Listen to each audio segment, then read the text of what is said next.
Hello and welcome to Enchantment of Eternity's review for Caliban's War, Book 2 of the Expanse book series.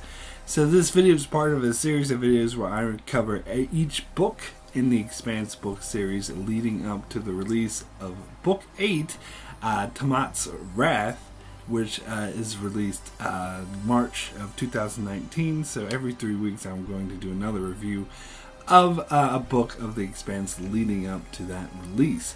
So in this video I am covering Book 2, Caliban's War.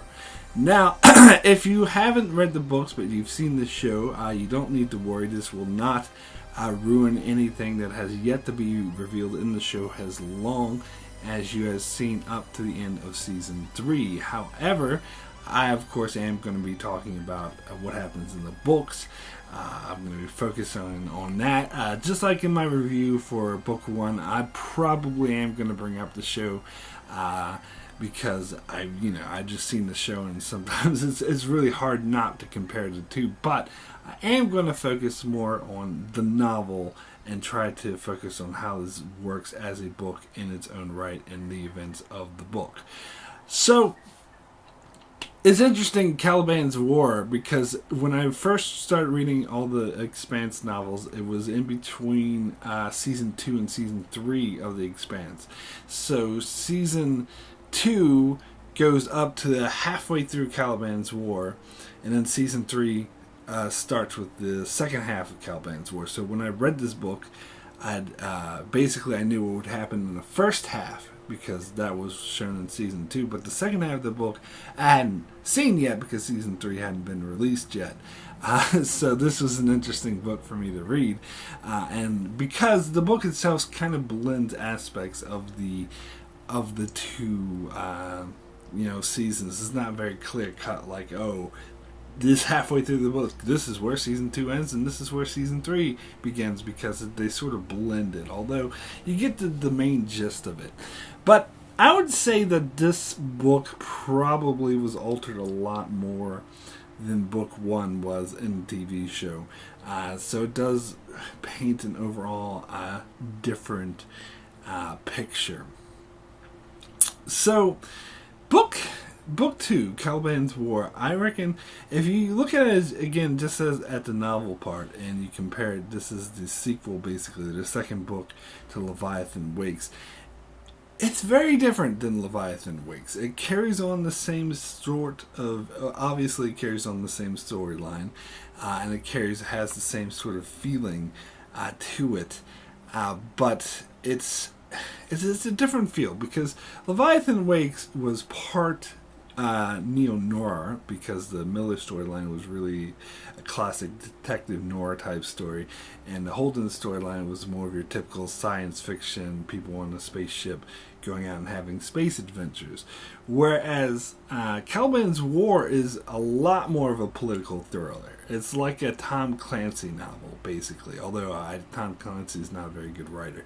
So maybe that's not a good example. But that type of novel, really much, especially the Avasarala and Bobbie Draper storylines, those read almost like a Tom Clancy novel, where Bobbie Draper is the Jack Ryan type character and Avasarala is more the political figure behind the scenes type character, and then you blend that with the Holden storyline, which is again kind of a space adventure, but maybe not as much as it was in Leviathan Wakes. Again, they play more into, even his storyline plays more into the political thriller aspect of it. So I would say, yeah, Leviathan Wakes overall had more of a detective type story, noir type story, and mixed in with like a space adventure. But Caliban's War, I think, is pretty much a political thriller. It deals with elements of war and the political landscape a hell of a lot more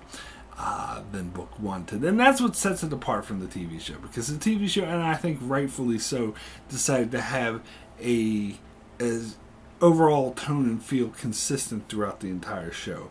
Like, even when it covers the different books, that the books themselves had very different feelings. So the show blends elements of the political thriller in Season 1 That's why they introduced Avasarala earlier, even though she wasn't in book 1, but season 1 of the show introduced her, because they're blending elements of the overall tone to come up with their own tone that's consistent throughout the show, if that makes any sense. But the novels themselves, I think each novel had very different tones, and I think it's most evident probably in the difference between book 1 and 2.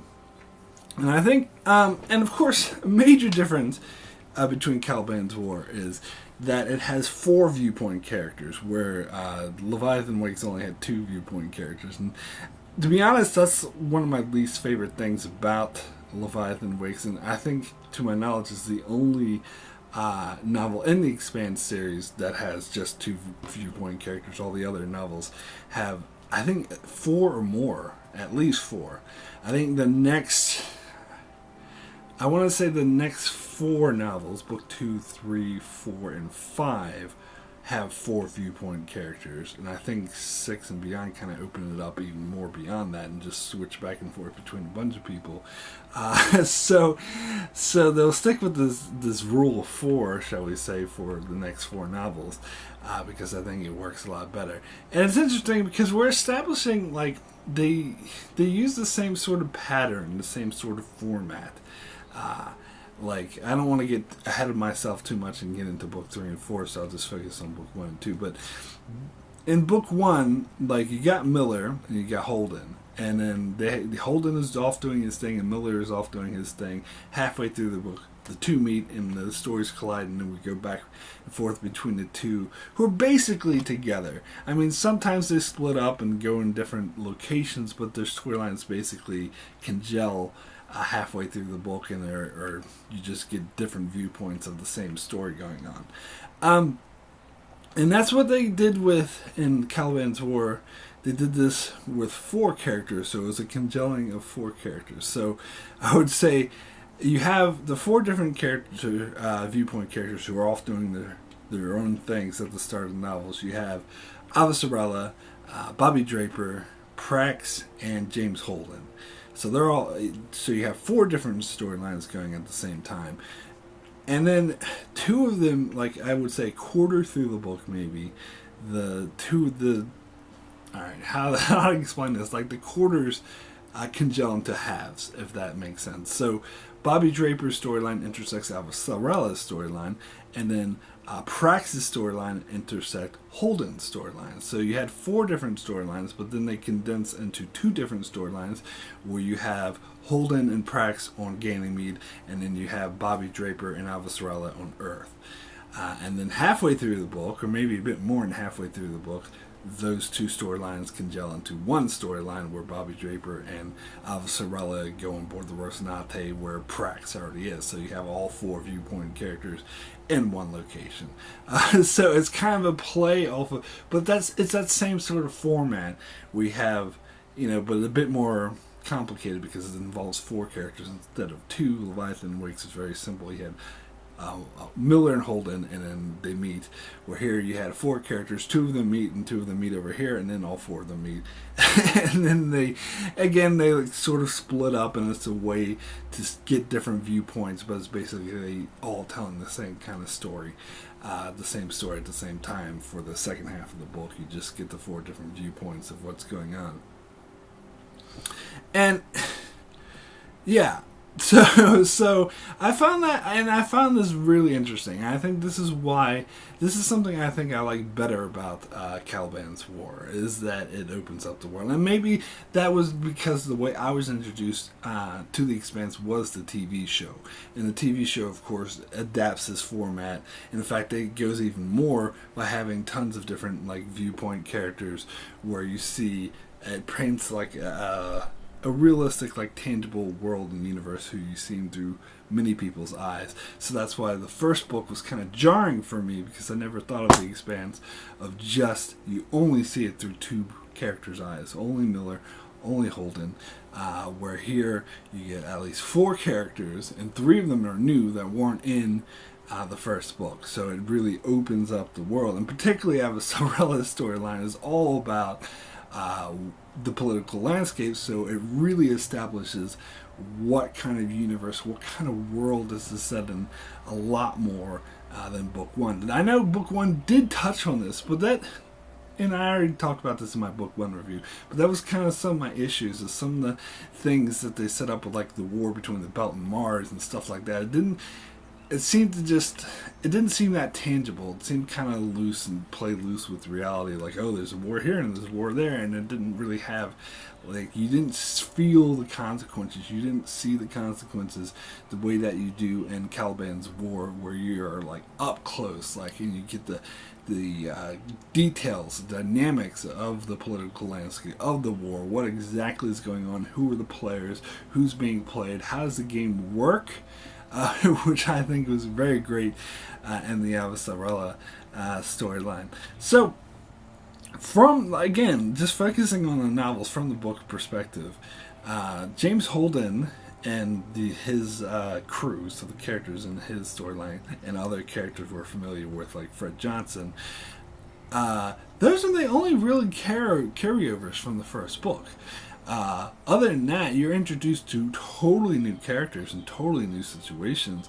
You have follow the Martian's Marine of Bobbie Draper, and she's totally new. You don't know who she is. You're introduced to her. You're introduced to her backstory, all these different characters around her, like Thorsten and stuff. And then you have Avasarala, again, totally new.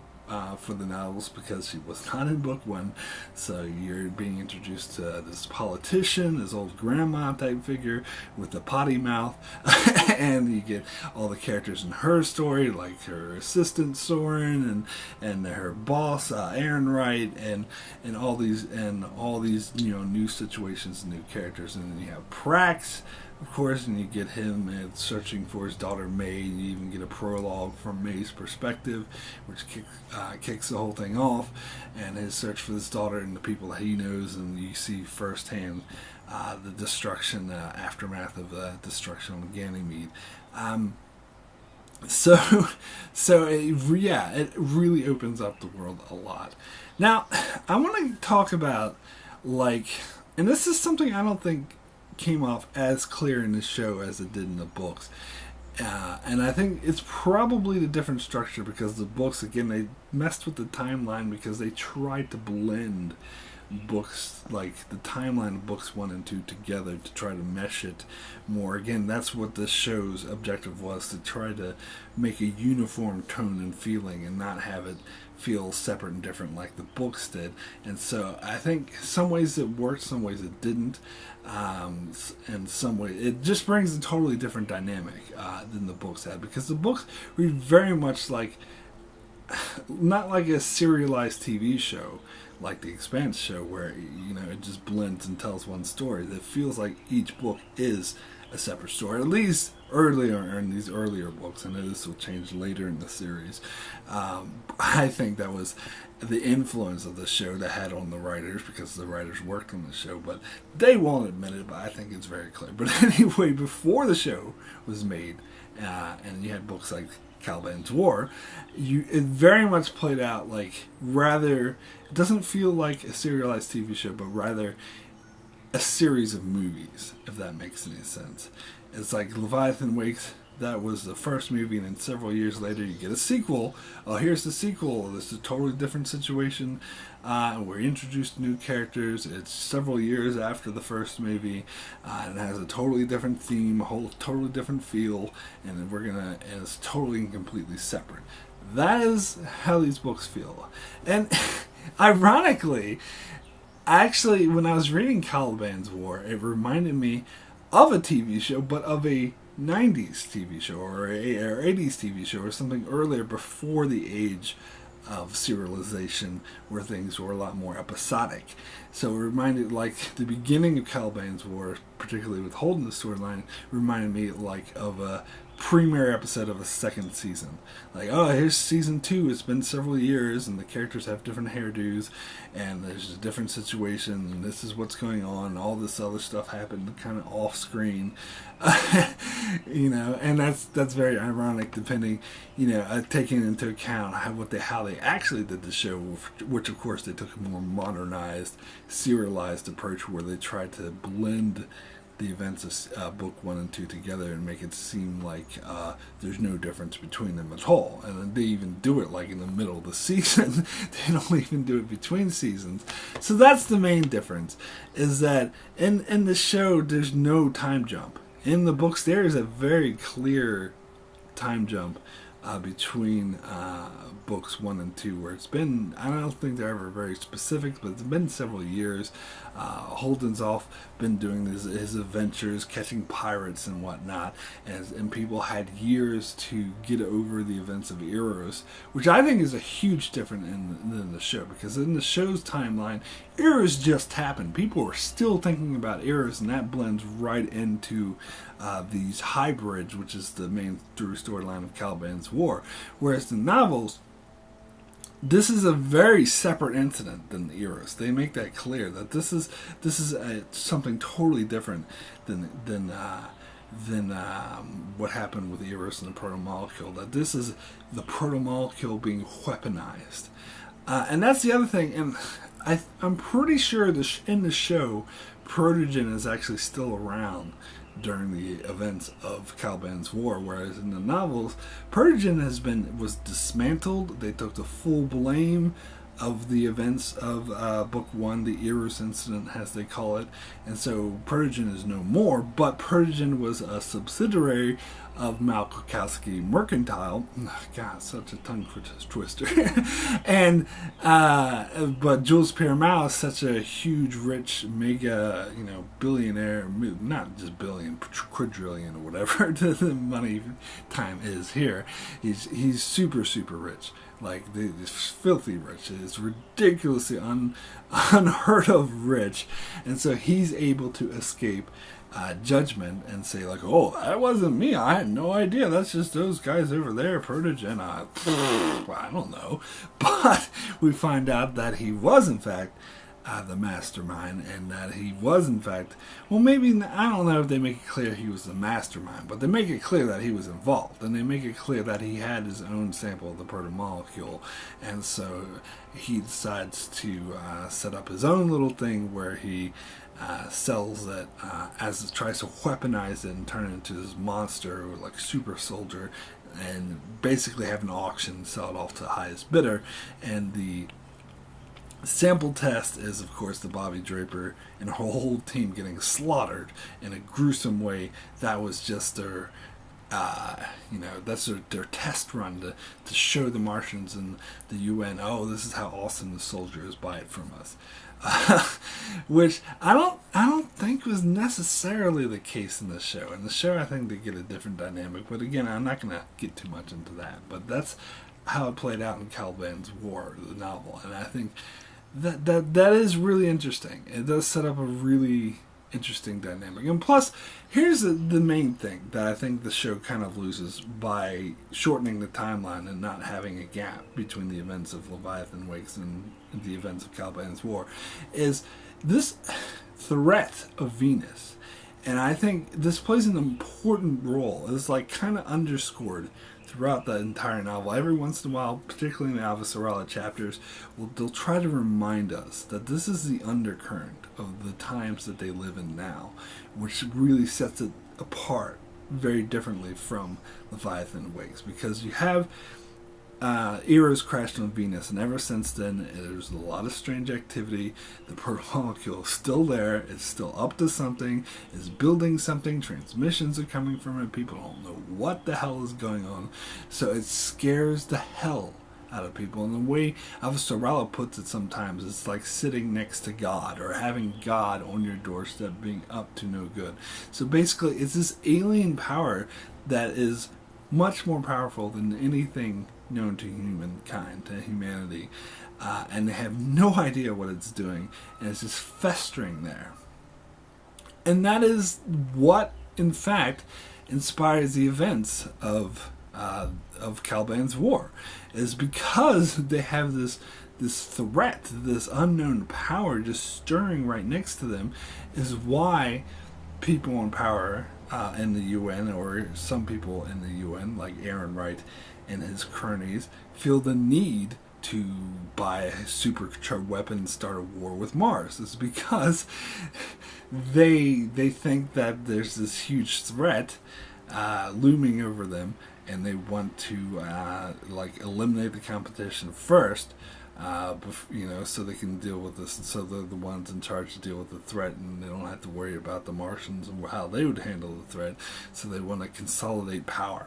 Basically, they want to be the power in the solar system, and that's something I think that the show didn't touch on enough. Is that the main underlining cause and motivation or influence for all of this clusterfuck that happens in the events of this novel with the war and the super soldiers is all due to the influence of this unknown super threat of Venus, which I like how the novels hammer this point home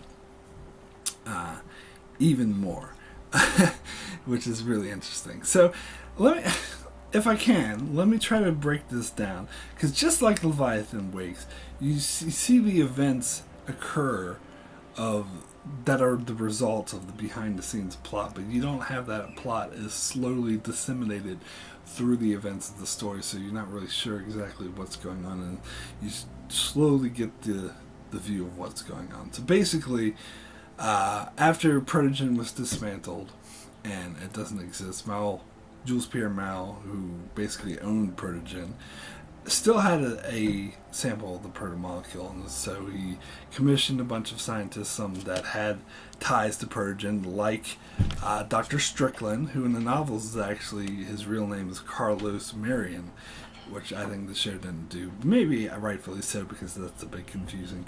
But scientists with ties to Protogen, who not necessarily were in Protogen, so they escaped prison or being killed or whatever, the events of Book 1.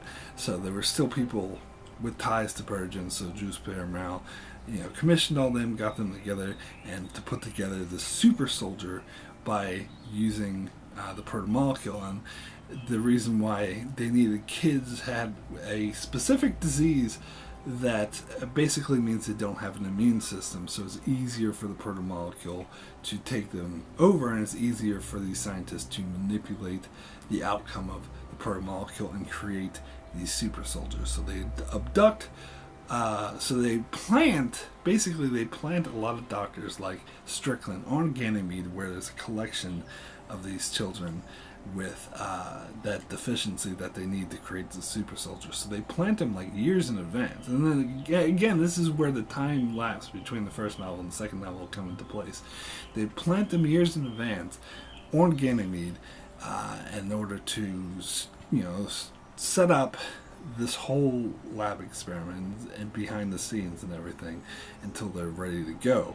And so once they're ready to go, they full on abduct all the kids that they need, and then they do their test run, their sample run of releasing one of the monsters that they created on the UN troops to see and basically I think they planned for them to go to the Martian troops as well, because they knew that the protomolecule hybrid would just kill all the UN troops and then go over to the Martians and then kill all of them.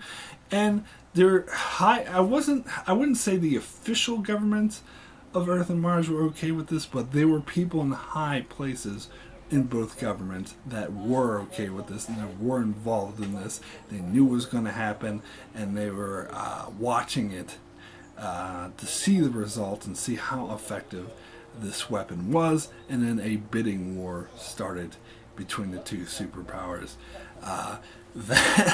for this weapon of ultimate power.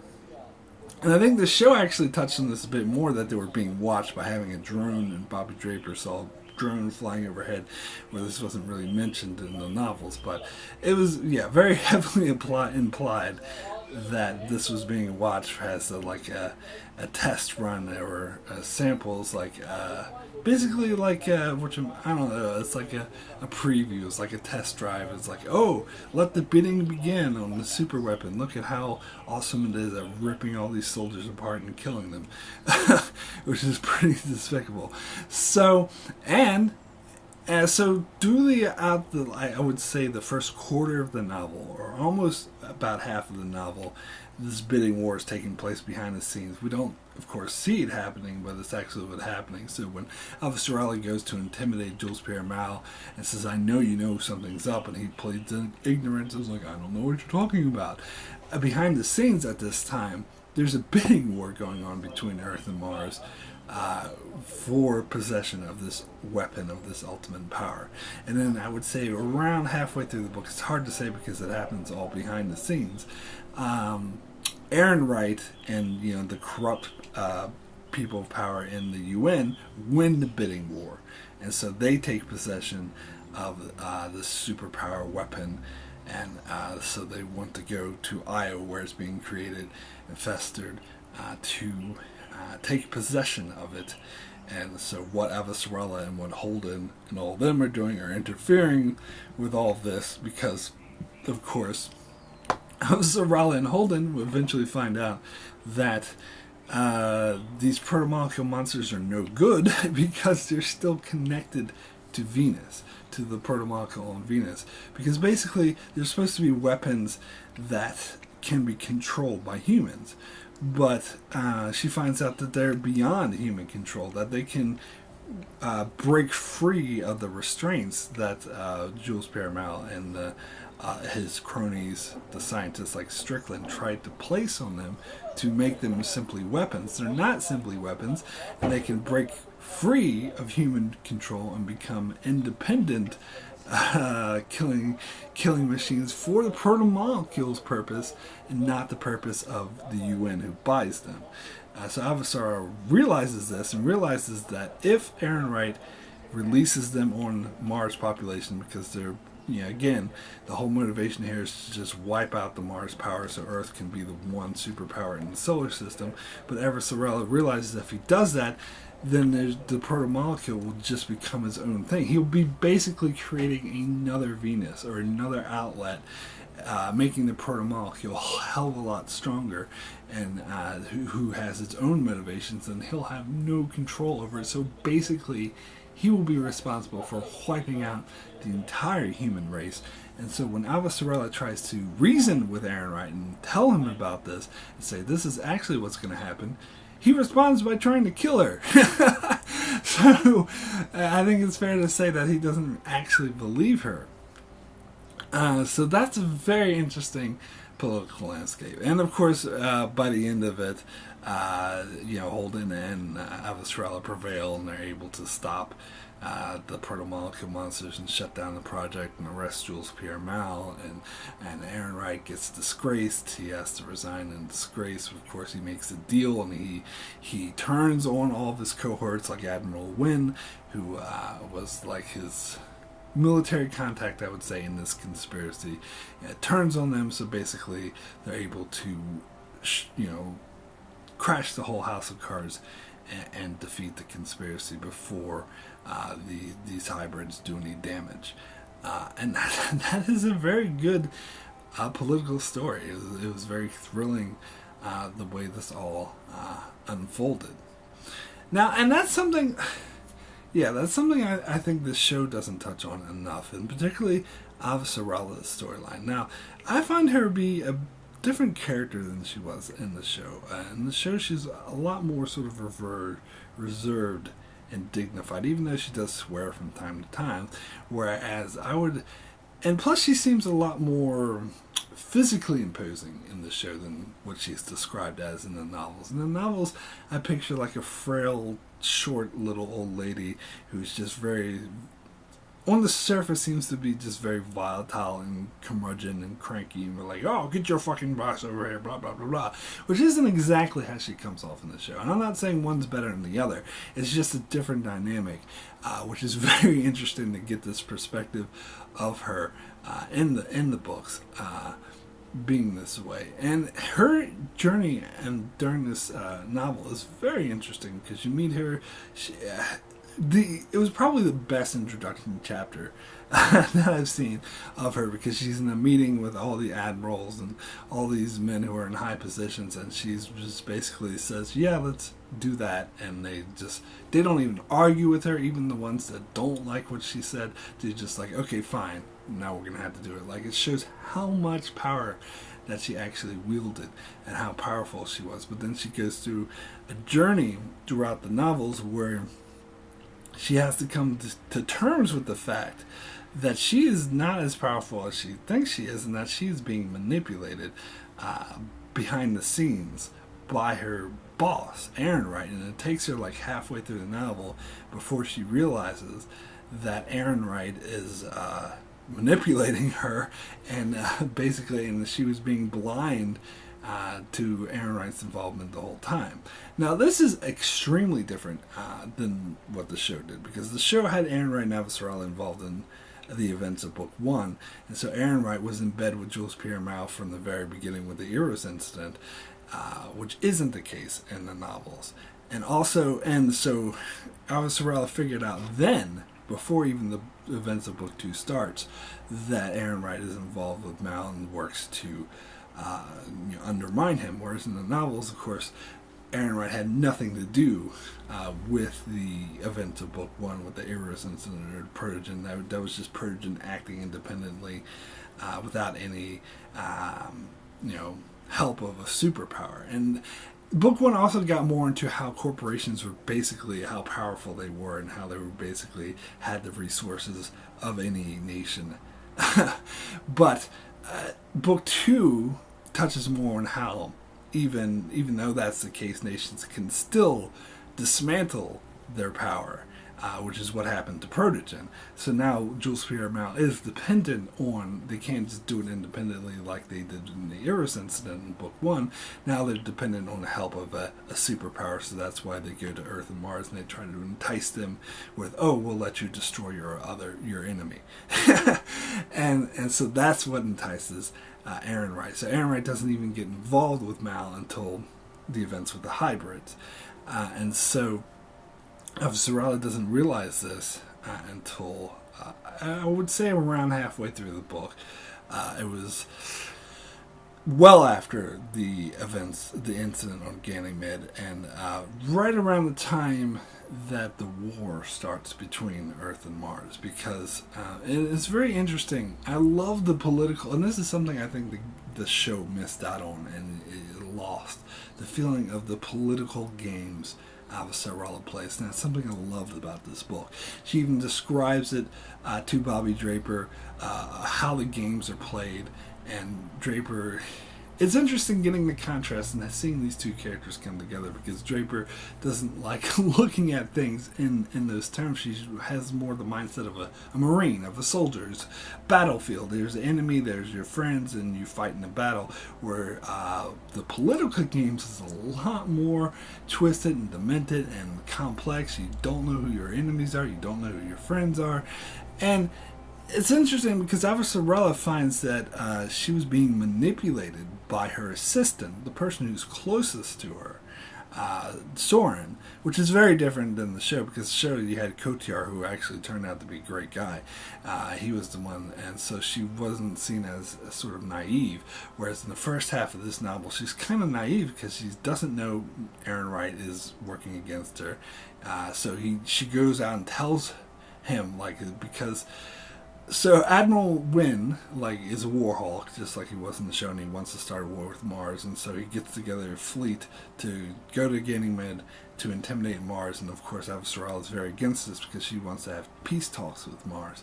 So she does all this political maneuvering to basically dismantle his fleet behind the scenes, which I loved. That was such a great scene.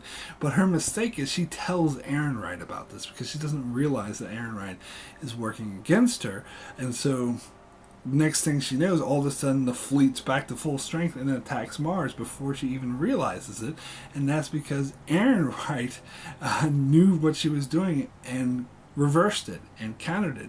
And this is the thing I love about the book that wasn't really in the show, is that it shows that Ehrenreich is just as smart and just as good at playing the political games as Avasarala is, and that he had the advantage of her, first of all, for being her superior, secondly, for the fact that she didn't realize that he was working against her. He knew her, knew that she would be a threat to his plan, so he took steps to isolate her, to contain her, without letting her know what was going on, and he succeeded. So it was a very powerful chess game between these superpowers, and Ehrenreich was a very powerful adversary, and it was very satisfying to see Avasarala finally take him down, and that's something I think was really lost in the show. And what's interesting too in the novel is that Ehrenreich barely appears. Like, unlike the show where he's a recurring character, he's a main character, you see him with the son, you see his backstory, you see him having tons of interactions with Avasarala, he's always there with meetings and stuff. In the novels, he's more of a presence, like a background figure, like a figurehead or a symbol. If you know what I mean, because you do get some conversations with him and Avasarala, but they're all done through like I want to say subspace communications, but that's a Star Trek thing. What they call it in the Expanse, it's like the link or the wire, whatever they call it. You just get them talking to each other through a screen, basically, from time to time, every once in a while, and that's it. And all the other times, where most of the time in the novel, Ehrenreich is just mentioned through Avasarala figuring out what he's doing behind the scenes, and basically all the stuff that he does, the plots, all the stuff I explained at the start of this video about the plot between buying the program, all that is taking place behind the scenes, off the page, off screen, if you want to say. And it's just something that Avasarala pieces together herself. So you don't actually see him physically like you do in the show. He's more of a presence. And I actually like that.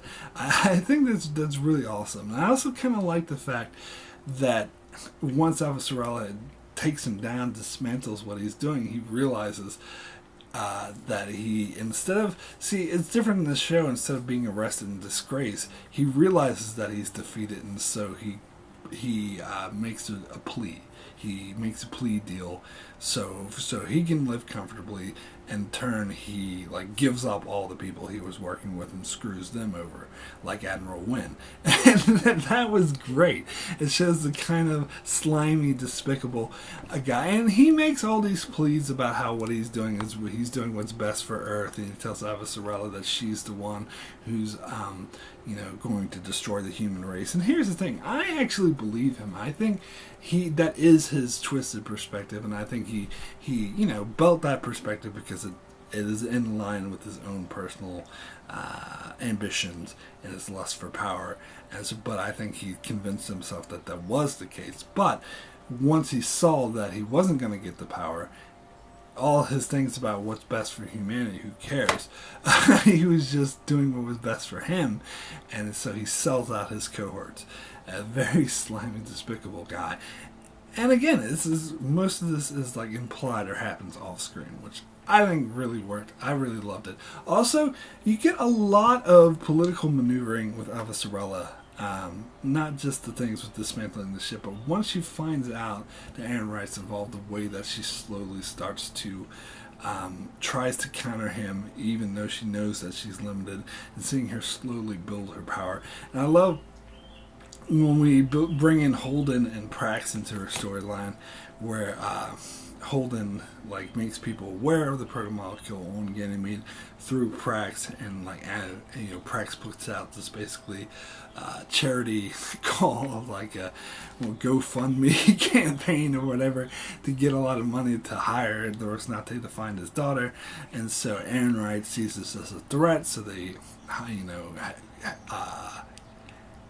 initiate a smear campaign against Prax to say that he's a pedophile or whatever, and he's despicable. And Avasarala, when she learns about this, she's delighted. She's over the moon. She's because she realizes that Ehrenreich is scared, and she realizes that they're overplaying their hand, and she sees an opening, a way to go in and basically thwart what he's doing. That Ehrenreich got too scared and allowed himself to overplay his hand where Avasarala was able to go in. Of course, she has counter campaign. She knows exactly who's in charge of the smear campaign. Not exactly, but she has an idea. But she's able to use her political maneuvering to figure out who it is, to get them to stand down, to find out information on how best to counter the smear campaign, and is able to overturn it. That was great. All that was not in the show. I think the show's lesser for it, honestly, for not having this, all these political games. This is, I think, is a huge plus on the book, in my opinion, which is, honestly, I think probably say that the novel Caliban's War is a bit better than the version that we got in the show, mainly because of that.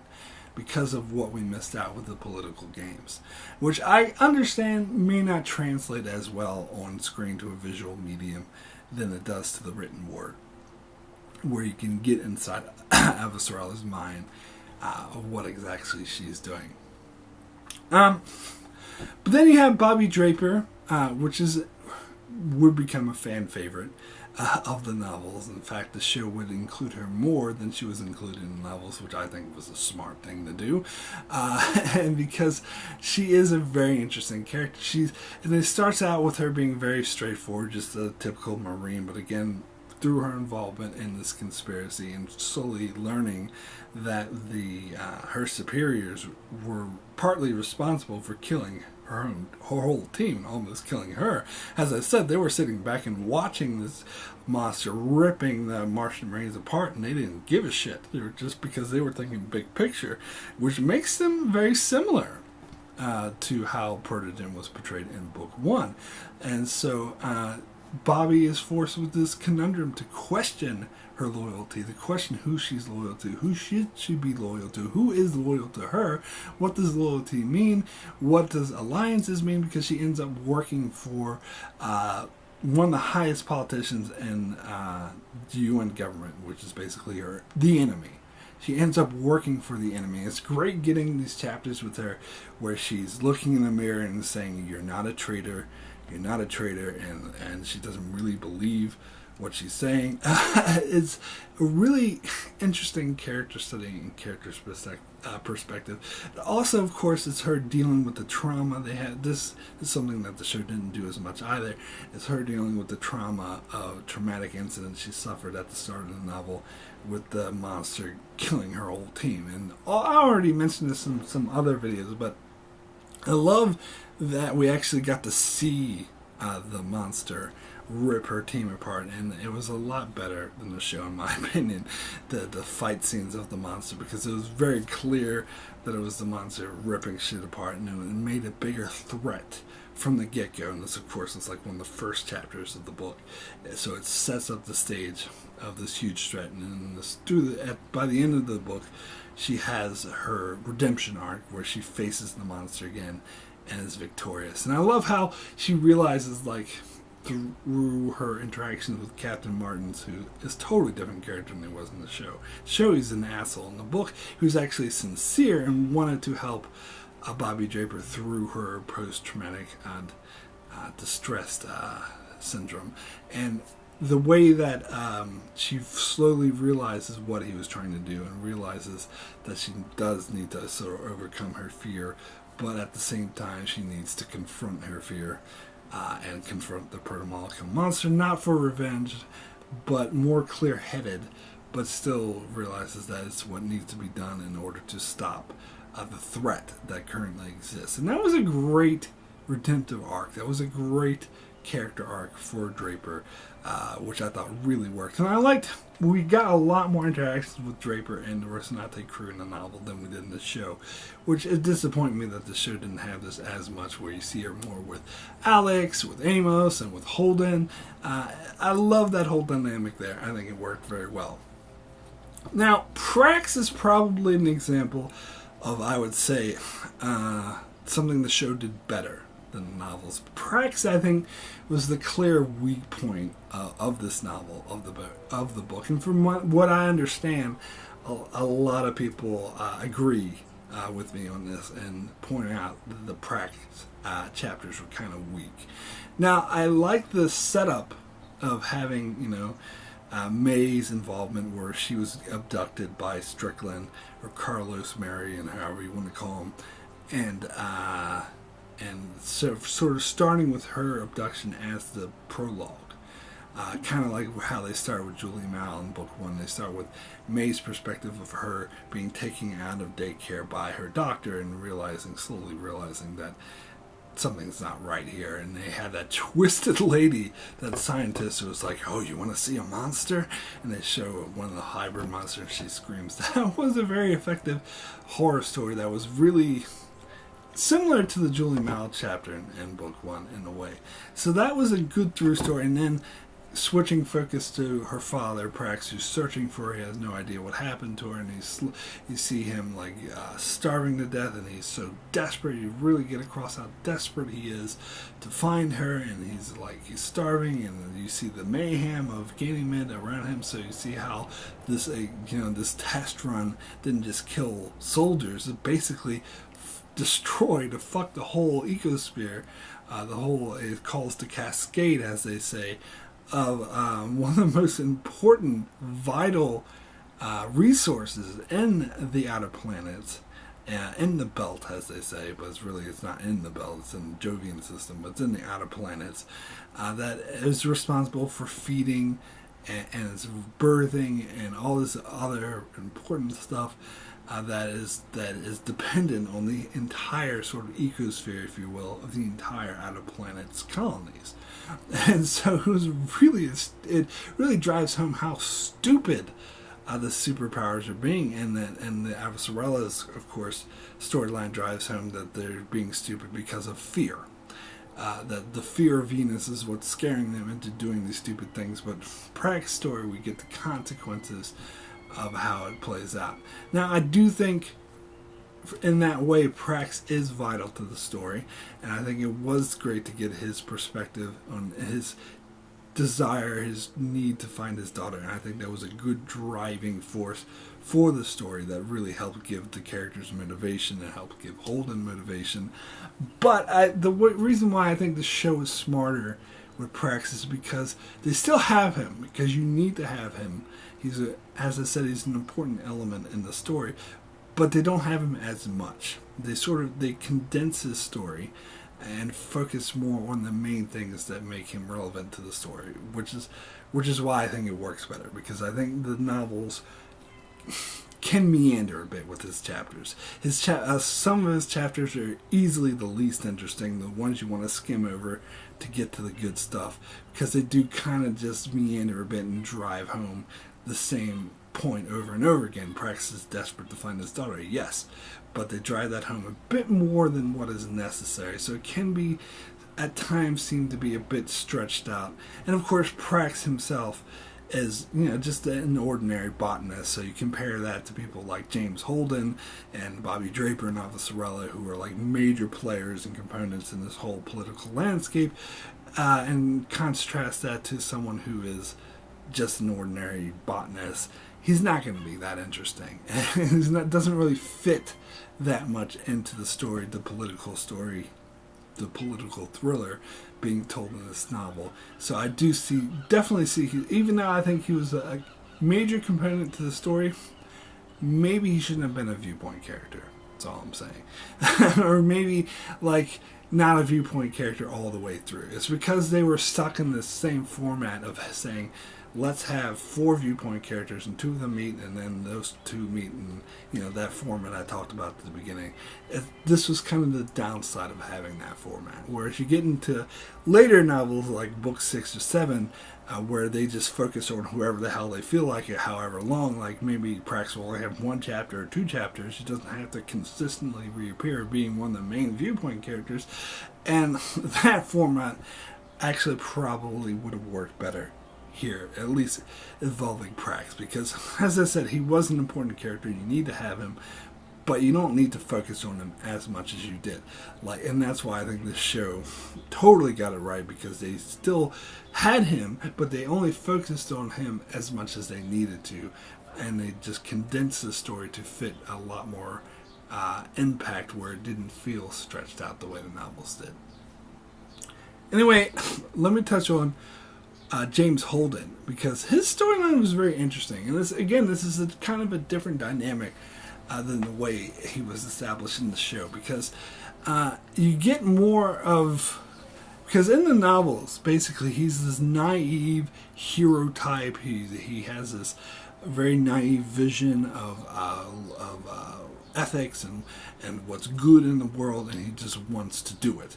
And then he meets Miller, who's a lot more sort of dark and complex, and has a more cynical view of the world.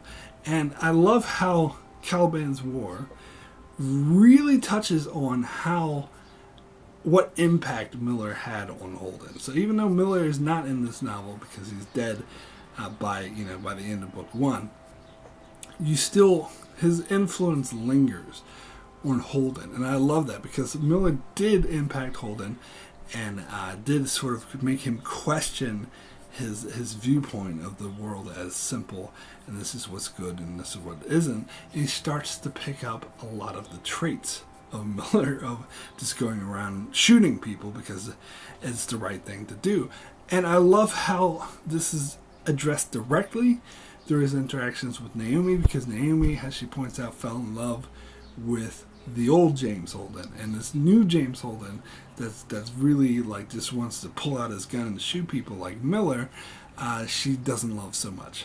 and you have that really interesting play between these two characters. And I also think this is another thing Caliban's War does better than the first book, is that it does flesh out the other crew members of the Rocinante a lot more, like Naomi, like Holden, like Amos and Alex. Particularly the dynamic between Holden and Naomi, I think, worked very well. And how Naomi, basically they almost end up splitting up because Holden just goes off the deep end. And this is another thing I think the book touches on a bit better, is it makes it a lot more clear, is Holden is totally suffering through PTSD in regards to the protomolecule, because as soon as he sees that the protomolecule is involved, and that's another difference, because in the show he knew the protomolecule was involved before he even went to Ganymede, but in the novel he had no idea. Like, he was in Ganymede for a while. It wasn't until they invaded the underground caverns with Prax and found the people who were working with Mal that he started to realize when they saw the protomolecule for the first time, and he freaked the fuck out. And I think that was played out so well. It made it very clear. Like, he was like telling Amos to just leave an injured guy to die, and Amos was like, sorry Cap, I am not doing that. And so Amos and the people around him were still clear-headed, but it shows the effect of what he went through on Eros, which makes a lot of sense, because what he went through on Eros was extremely traumatic, and it shows that effect on him. Whereas the show, I think, played it off more as like a Captain Ahab, Moby Dick type situation, where he just wanted to get revenge and wipe it out at all costs. Although there was definitely elements of PTSD in that as well, but the way the novels play is a bit differently. It focuses more on his fear rather than his hatred. He's totally just wants to run away. He's like, freaks him out. He kind of loses all reason. And this is when him and Naomi almost split up, because Naomi cannot deal with the way he's reacting to this. And of course, in the novel, he blames Fred Johnson for this, because he's the only person he knows that has a sample of the protomolecule. So it's sort of he fucks up his whole thing with Fred Johnson, but he starts to like come to his senses. And again, this is a nice parallel to how he deals with PTSD and how Bobbie Draper deals with PTSD, and you see how they both sort of overcome it in their own ways. So that was a really interesting dynamic. It was a really good character story for Holden. And again, Holden also has to confront his own monsters at the end of the novel, where he has to go on board the Agatha King that was totally infected with protomolecule. So basically has to go through Eros all over again, but he's able to do it with a clear head, and he needs to do it in order to basically save humanity once again. So that was another great conclusion to the storyline. So my rating for Caliban's War out of 10 is a 9. Excellent. In some ways, this was much better than the first novel. It fleshed out the world more, focused more on the political landscapes. It followed up on Holden's storyline very nicely, introduced a lot of interesting characters. Of course, Avasarala and Bobbie Draper would become to be classic characters that people want to see again and again. But I think it doesn't have the same sort of emotional impact of Leviathan Wakes, of the storyline with Miller and his quest to find Julie Malin, that ending where he's able to unite with her, and Holden losing the Canterbury crew, and some of that emotional impact is lost, which is why I wouldn't necessarily say that Caliban's War is a better book, but I'd probably say the two are on par. That this is just as good as Leviathan Wakes, and it was a great follow-up, and I love how they changed the tone and they expanded the world more, so I absolutely love this novel. Anyway, that is it for my review of Caliban's War. I will be back here in 3 weeks for my review of Book 3, Abaddon's Gate, which is, to my recollection, is my favorite novel. But we'll see how I feel after I reread it again. Anyway, thank you guys so much for watching. You can check out my channel as I do many other videos on The Expanse. I also cover many other shows like Star Trek, Game of Thrones, Lost, and more. So be sure to subscribe so you can keep up with all of that. And thanks a lot for watching.